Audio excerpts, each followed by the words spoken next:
O outro... Oi? Eu acho que esse código é perfeito. Não está funcionando. Vamos lá, pensa. O outro que nós temos... Rapaz, não, é isso que eu ia falar. A gente não está numa aula não, hoje a gente está numa palestra. Vamos lá, atenção. Na faculdade, quando eu pensava de hora complementar, a gente abria isso aqui numa oficina. A gente abria para o público, eu dava aula isso aqui direto. Esse material aí tá Tá nos links. Tá tudo nos links, tá tudo lá mesmo.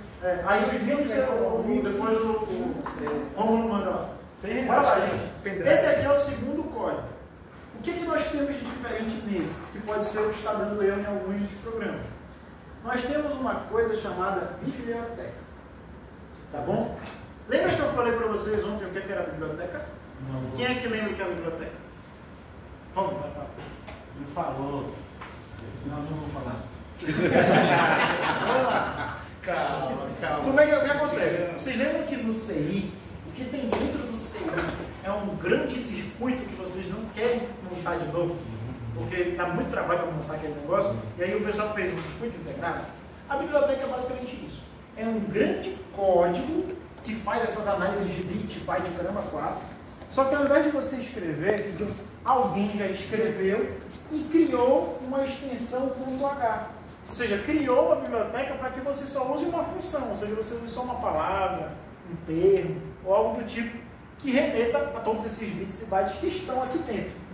Vale ressaltar que você consegue abrir a biblioteca. Se vocês abrirem a biblioteca, vocês vão ver lá umas 60 linhas escritas de um monte de coisa estranha, tá bom? Que particularmente, eu, o Jameson, a gente não iria nem conseguir fazer essa análise desse sistema da biblioteca, porque isso aqui normalmente é feito por engenheiros de software, que é uma outra área da engenharia, tá bom? Eles que desenvolvem essas bibliotecas. Então, ou os engenheiros de software, ou os cientistas da computação, ou os desenvolvedores de sistemas. Esses caras que desenvolvem essas bibliotecas. O importante para eles é que nós, usuários gerais, por exemplo, técnicos, engenheiros e tudo mais, consigam aplicar o que eles já desenvolveram. Tá bom? É igual, por exemplo, o micrômetro. Tem um micrômetro na mecânica, não precisa criar um micrômetro, precisa saber usar o micrômetro. Aqui é a mesma coisa, a gente tem as bibliotecas, só precisa saber utilizar. Então, quando vocês usam essa função, hashtag include ultrasonic.h, quer dizer que a gente está incluindo a biblioteca ultrasonic. Tá bom? Essa biblioteca ultrasonic, no site aí, no link lá para cima, lá para baixo, ele ensina como baixar o arquivo .zip. Tá? Esse arquivo .zip tem que ser incluído no Arduino, que eu já vou mostrar como é que faz. Tá? Aqui embaixo nós temos outras duas coisas, que são formas diferentes de utilizar os pinos. Tá bom? Então tem o pin mode, mas assim como tem o pin mode, tem essa forma de definir. Tem o hashtag define, ou define, se vocês preferirem. Que dá certo, o pin mode também dá certo. Mas, por exemplo, eu quis trazer isso aqui, ó, hashtag define, pino trigger, pino echo. O pino trigger é o pino do gatilho, que é o do sinal que ele manda, o ultrasônico. O ultrasônico, ele não manda um sinal, mas então ele vai pegar esse sinal. E o pino echo é o sinal que ele recebe. Vocês lembram que ele recebe um sinal? Beleza. E aí, o que o cara, graças a Deus, o engenheiro de software fez? O engenheiro de software que fez essa biblioteca, ele disse: quando você quiser usar a biblioteca, você escreve ultrasonic, duas vezes, uma maiúscula, uma minúscula, pino trigger, pino echo. Só para dizer para o teu código qual é o pino que manda o sinal e qual é o pino que recebe o sinal. Quando você faz isso depois de incluir a biblioteca, ele automaticamente já manda para a biblioteca que tem todo o código para fazer a análise. Tá bom? Então isso aqui é automático. Depois tem o setup, ó, serial begin, tá? Igual como eu falei, como é na entrada analógica, mas a gente usar o serial begin. Só que aí ele criou uma outra função, serial println. Esse println, tá? Para quem já programou, conhece alguma coisa de programação, quer dizer print é imprimir. LN vem de line, linha. Então quer dizer que você vai imprimir, você vai escrever na linha, ó, lendo dados do sensor. Se eu escrever esse pessoa, se eu escrever aqui, ó, Maurício é o cara, vai aparecer o que lá no Arduino? Maurício é o cara, tá bom? Aí beleza, baixa aí o mouse. Baixa mais um pouquinho. Baixa. Isso. Mostra até aqui, ó. Mais. Não, vai chegar.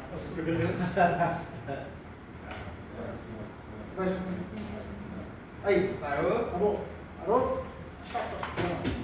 E aqui no loop, gente? No loop, nós temos outras duas variáveis que estão aqui.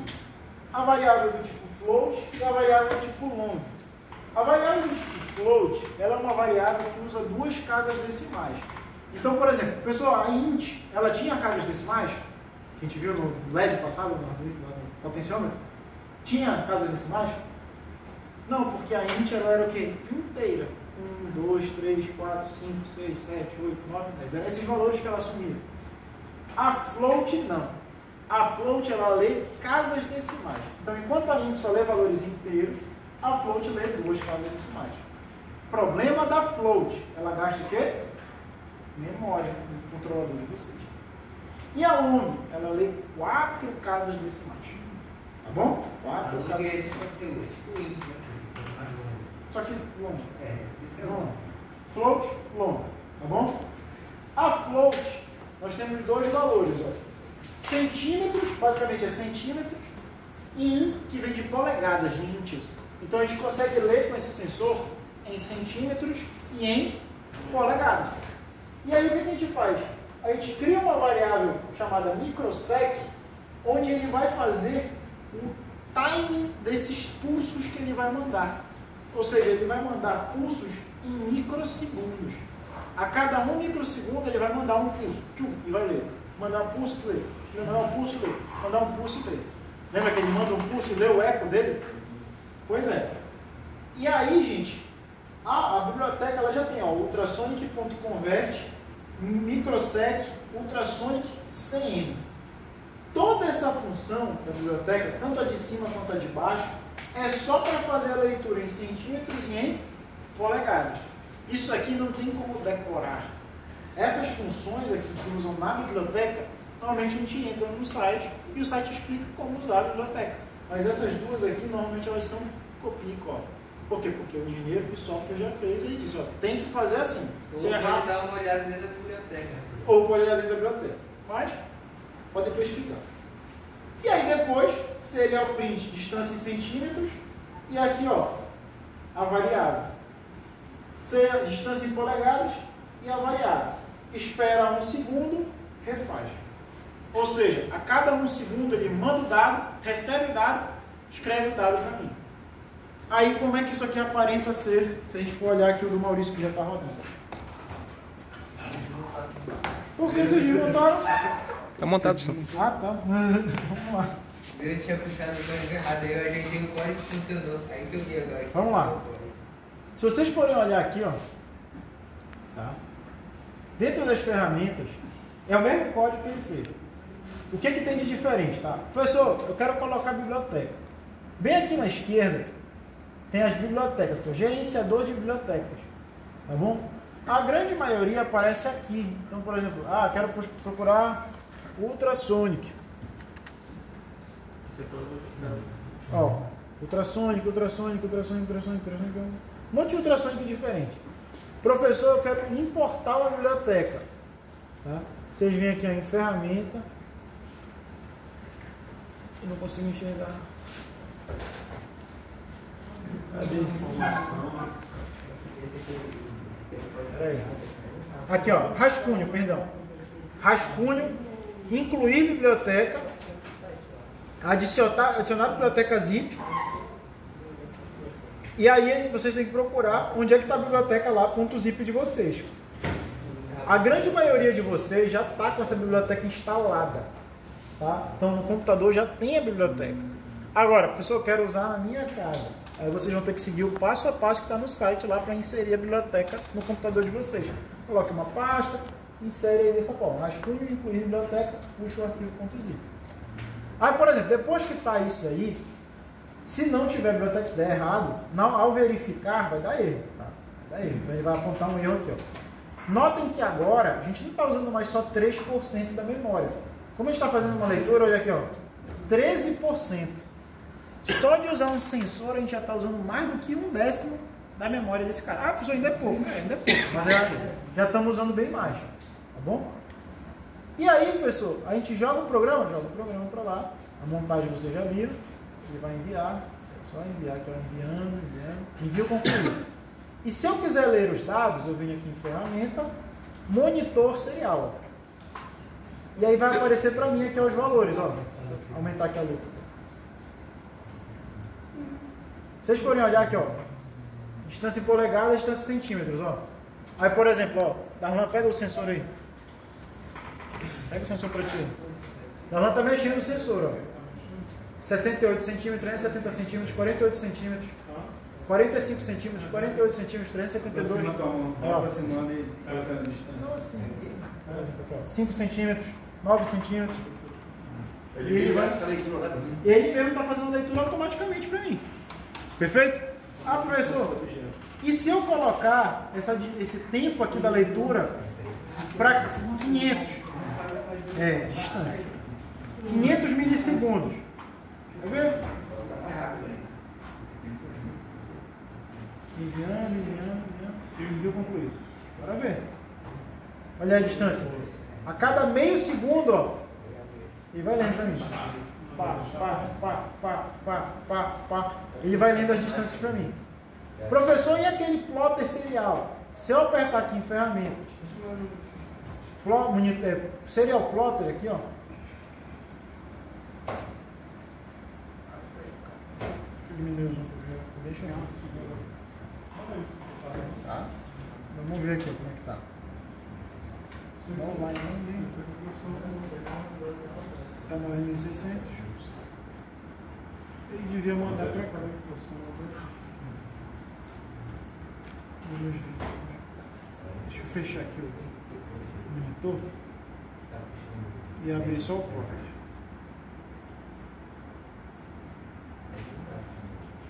Eu acho que é a atualização que não tá aí. Tudo bem, o plotter não pegou. Mas o monitor tá ok, tá funcionando ali embaixo. E aí, professor? Oi. E esse mecanismo aí, será que ele é aquele que é usado na câmera de ré? Também. O sensor que tu tens ali é um sensor ultrassônico. Tanto que a gente sempre passa, por exemplo, quando é com técnico, a gente passa um desafiozinho de fazer a câmera de ré ficar e ir pro buzzer. Exatamente. Aí, por exemplo, o que é que seria feito lá? Seria pegar o que se tem do sensor ultrassônico e mesclar com o que se teve no passado, que era o envio da porta PWM. Só que ao invés de tu mandar para um LED, tu manda para um buzzer. Ele vai fazer conforme isso for funcionando. E isso também é selecionado numa câmera também, né, professor? Também. Mas os mais antigos usavam sensor ultrassônico. A indústria usa muito sensor ultrassônico. Vocês entenderam, gente? Tranquilo? Hã? Não. Vai assistir o vídeo, vai dar uma coisa. Gente, seguinte. Se a gente quiser abrir a biblioteca, tá, gente? Dá para abrir. Não sei onde os meninos... Cadê? Abrir. Não sei onde é que está salvo, mas deixa eu ver aqui. Ultrassonic Master. Por exemplo.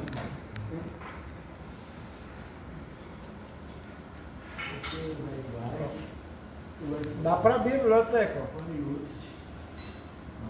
E ele vai mostrar algumas funções, como é que ela é feita e tudo mais. O próprio Arduino já tem exemplos, tá? Então quem comprar o Arduino e baixar o programa, saiba que vocês têm aqui no arquivo, abrir, tem aqui, ó, exemplos, ó. Tem muitos exemplos básicos, exemplos digitais, exemplos analógicos, de comunicação, sensores, ó. Tem um monte de coisa aqui que a própria Arduino já manda para você, ó. De outras bibliotecas, ó, Liquid Crystal, que é essa daqui, são aqueles displays LCD que alguns kits vêm, é um displayzinho que você consegue escrever no display. Servo, é um servo motorzinho que a gente tem. Ethernet, que dá para comprar um bloquinho Ethernet para lá. Tá? Então aqui, ó, Stepper é um motorzinho de passo. Tá? Então, por exemplo, o próprio Arduino, pessoal, eu quero prestar na internet, podem fazer. Então, por exemplo, o próprio Arduino tem vários circuitinhos aqui. Tá? E, por exemplo, quero montar o Blink, por exemplo. Se vocês forem montar o Blink, olha aqui, ó. Ele fala aqui, claro, em inglês, né? Turns a LED on for 1 second and off for 1 second repeatedly. Então, por exemplo, ó, aciona um LED por 1 segundo, depois desliga por 1 segundo repetidamente. Tá? Aí ele fala, ó, a maioria dos Arduinos tem um LED na placa que você consegue controlar. No Arduino Uno, Médio e o Zero, ele é integrado à porta digital 13. Tanto se vocês forem olhar aí, ele tem um LEDzinho na porta 13. Tá? E aí ele vai falando. E aí ele dá um programinha para você já pré-pronto. Então se vocês só rodarem isso aqui com um Arduino integrado, aqui ó, por exemplo, ó, tentar jogar para lá. Para ver aqui, ó, nosso circuitinho aqui. Ó. Olha aqui o LEDzinho aqui, ó. Aqui, ó. Consegue ver, seu Walter? Olha o LEDzinho aqui, ó. Desliga por um segundo, liga por um segundo. Esse piscado aí. Aqui, ó. Esse LEDzinho aqui. Tá.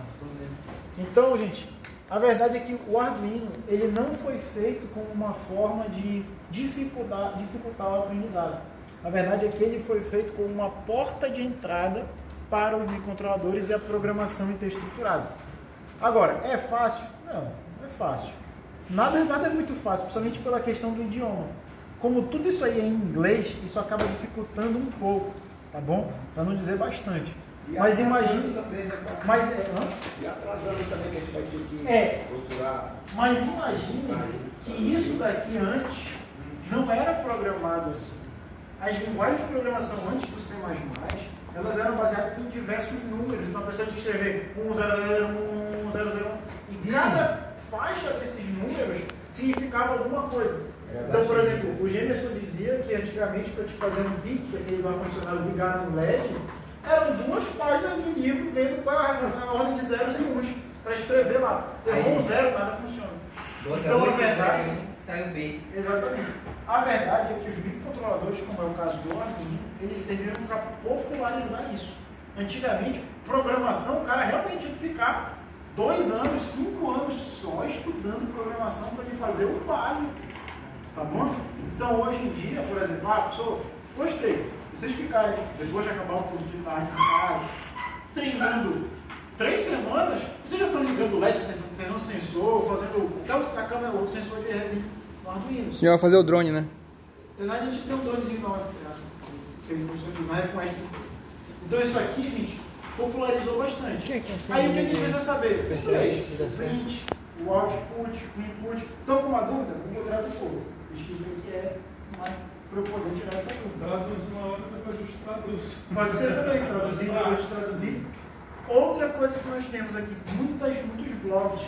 Vocês vão ver aquele Maker Hero, é o meu favorito. Esse daqui? Naquele Maker Hero ele tem muitos exemplos com Arduino, mas muitos mesmo.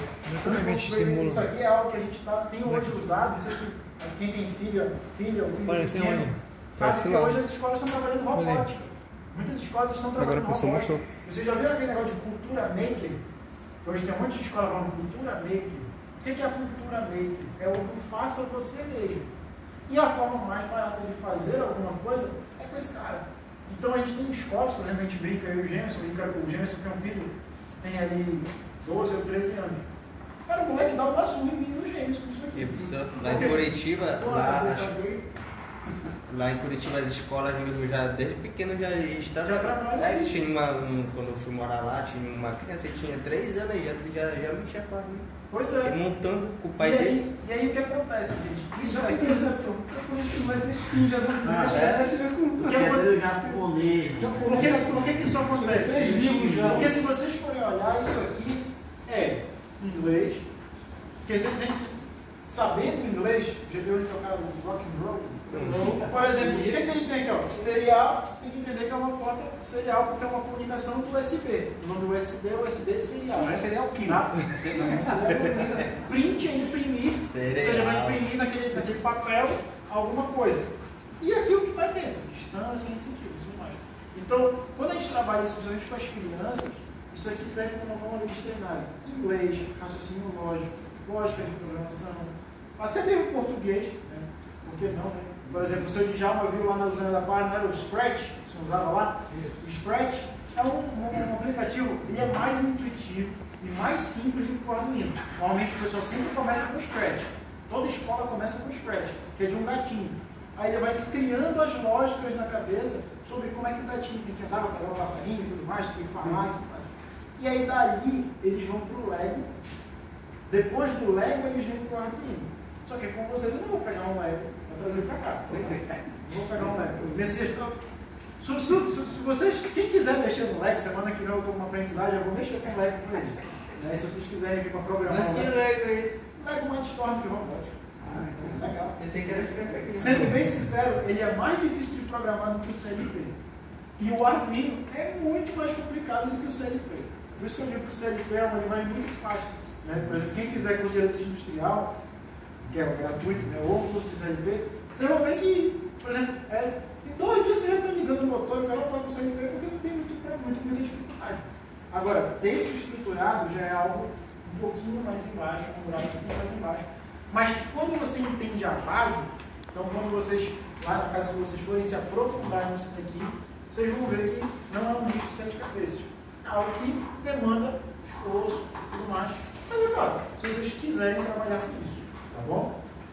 A aula de microcontroladores era para mostrar que isso aqui existe. Tá? Que isso aqui é uma área que, por exemplo, quão difícil seria para montar um circuito desses que vocês fizeram aí? Com as mesmas aplicações lá na eletrônica convencional, usando um sensor ultrassônico. Pegar o dado, tentar colocar um conversor analógico digital, um conversor digital analógico, se a gente precisar ir no Google, conversor analógico digital analógico, como é que é um circuito gigantesco? São vários CI lá dentro para poder fazer isso. Nossa, minha ideia. E aí o Arduino faz isso agora, ó, só programando e conectando os 4 fios. Tá bom, gente? Professor, eu quero um desafio para casa quando acabar o curso. Tem os circuitos do Arduino. Então, se vocês não quiserem comprar o Arduino, dá para vocês comprarem o ATmega, que é o CI, e aí tem vários circuitos que vocês vão montando e tudo mais. Cara, se vocês. É um desafio bem interessante. Como é que é o nome? ATmega. É um desafio bem legal. Só dá muito trabalho. Tá? É muito bacana. Se tiver isso na faculdade uma vez também, não valeu a pena pelo trabalho não, que a gente gastou mais do que o valor do Arduino. Porque lembra que eu falei para vocês que o CI ele vem com barateado também algumas coisas. Então quando vocês compram o Arduino, na internet é R$30, por exemplo, comprar na internet. Aí vocês forem comprar um monte de circuitinho de componente nativo, só ali vai dar uns 50. Camada de vida de negócio. Deu para entender o código, gente? Deu para entender pelo menos aqui a estrutura de como ele funciona?